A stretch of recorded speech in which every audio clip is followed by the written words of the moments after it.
da doutrina, por sinal. Olha, mas a gente teve muita gente achando que a prova estava... É claro, teve um número muito grande de candidatos, teve poucos aprovados, mas era uma prova que foi considerada muito bem planejada, muito bem elaborada.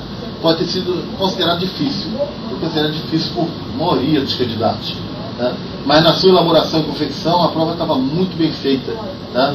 Até mesmo porque a nossa coordenação acadêmica participou, tá, da revisão toda, embora tivesse a gente recebendo as questões mudam e são planejadas e analisadas pedagogicamente. Eu estou lendo aqui uma matéria do jornal O Dia, que saiu no dia 23 de março desse ano, onde diz o seguinte: moralidade no concurso público. Em nome da moralidade, devia ser proibido que instituições públicas promovessem seus próprios concursos para o ingresso. Quando a própria instituição organiza o concurso público, parentes e amigos de funcionários são sempre beneficiados, em detrimento de outros cidadãos. Foi uma mensagem mandada na sessão cartas do Fábio Tavares, Marechal Hermes, aqui do Rio de Janeiro.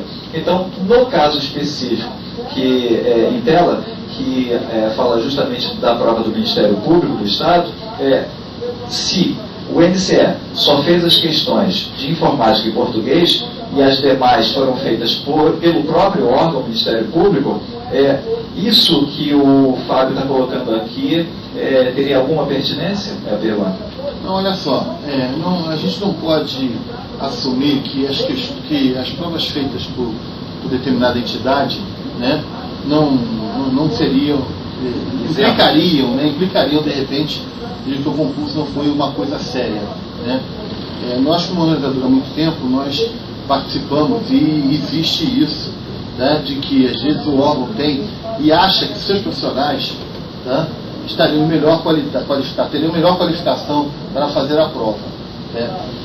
Isso já acontece diversas vezes, mas a nossa função, na realidade, quando a gente assume um compromisso desse de dividir, né, não quer dizer que o profissional que está do outro lado, que está nos fornecendo, que pertence à instituição que nos contratou, não seja uma pessoa que tenha todo o conhecimento, que tenha notoriedade sobre o assunto, que seja uma pessoa séria, que não tenha nenhum transtorno causado aí, né? Nós também nos cercamos de outros mecanismos, até por causa disso, né? As questões vêm, de uma certa maneira, desses profissionais. Nós não mantemos essas questões na ordem, tá? Até mesmo, isso a gente já faz no nosso próprio trabalho, no nosso próprio trabalho interno. E a gente também faz, nós utilizamos o quê? Nós embaralhamos as questões. De forma que a questão 1 que a gente recebeu de alguém não é mais a 1, já passou a ser a 5. Né? De outra forma também, além de embaralhar as questões, nós embaralhamos as respostas. Então a questão 1, que veio de uma determinada banca, tá, cuja resposta do gabarito era C, ela já vai virar a questão 4, e o gabarito já vai passar para a letra E. Tá? Aí você diz. Então, aquela facilidade que o cara tinha de dizer o seguinte: olha, pega o gabarito aí. 1 é A, 2 é B, 3 é C, 4 é A. Já não tem mais, porque a prova inicial que surgiu, ela já está completamente modificada. Além do mais, a gente ainda pode fazer o seguinte: critério de gabaritos diferentes. Tá? Então, continuamos. A mesma questão num gabarito que a gente chama de gabarito 1, tá? A questão 10, cuja letra é A, é uma, nessa mesma prova, no gabarito 2, ela está na questão 3, com o gabarito é C. Então existe toda uma preocupação nossa, independente de ser feito pelo cliente, tá, as questões ou não, porque aí dificulta e muito, tá, o surgimento de qualquer suspeita.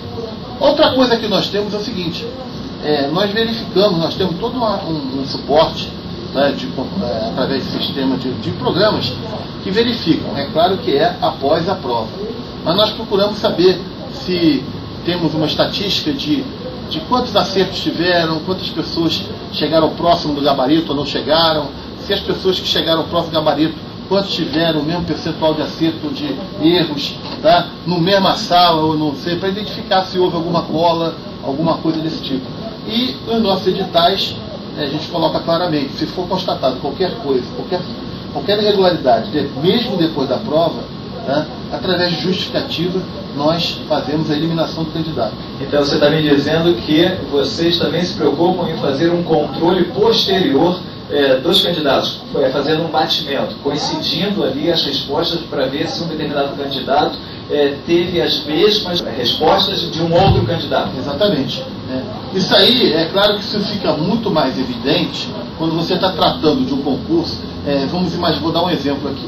Um concurso cuja disciplina é fácil, cujas questões, a matéria é muito fácil, uma matéria de domínio, isso aí fica um pouco prejudicado, porque todo mundo tende a acertar. É claro que depende se as questões são difíceis ou mais fáceis. Se você cai em um concurso, por exemplo, para nível médio, se só pede português e matemática, o que acontece? Muita gente vai ter o mesmo número de acertos. Pode haver, a sua pirâmide de notas pode estar invertida, né, com o bico da pirâmide para baixo e a base para cima. Então está todo mundo achatado lá em cima. Isso dificulta um pouco você fazer esse controle.